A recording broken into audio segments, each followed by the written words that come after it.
Hello everyone, আজকে সকালে একটু বেরিয়েছিলাম কারণ এই রঙগুলো কেনার ছিল। আর কয়েকদিন আগেই না এই কুলোটা কিনে রেখেছিলাম। আর এই কুলো রং এইসব দিয়ে আসলে বানাবো একটা বিয়ের জন্য তত্ত্বসূচি। না না, আমার বিয়ের জন্য নয়, আমার দাদার বিয়ের জন্য তত্ত্বসূচি। যেহেতু আর কয়েকটা দিনই বাকি রয়েছে, মানে এক মাস মতন বাকি, সেহেতু এখন থেকেই বানাতে বসেছি।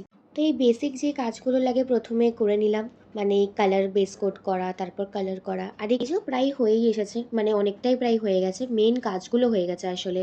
আমি ভেবেছিলাম আজকে শুধু কালারটা করে রাখবো, তবে নিচে মানে বানাতে বসে আর অল্প একটু করে রেখে দিতে পারিনি, মানে অনেকটাই করে ফেলেছি। আর একদিন মতন হলেই পুরোটাই কমপ্লিট হয়ে যাবে। আর আমার যে কোনো কাজের মেন সঙ্গী হলো এই যে, আর এই পালকি মেকিংয়ের ভিডিও কিংবা তথ্যসূচি লেখাটার যে ভিডিওটা, এই পুরোটাই আমি আলাদা করে অন্যভাবে পোস্ট করে দেবো, কারণ আমি একটা ভিডিওর মধ্যে পুরোটা রাখছি না। আর আজকে তো এতদূর অবধি বানিয়ে রাখলাম, বাকিটা তো অন্যদিন বানাবো। আপাতত এই জায়গাটা পরিষ্কার করতে হবে। চলো তাহলে ভিডিওটা অবধিই থাক, বাই।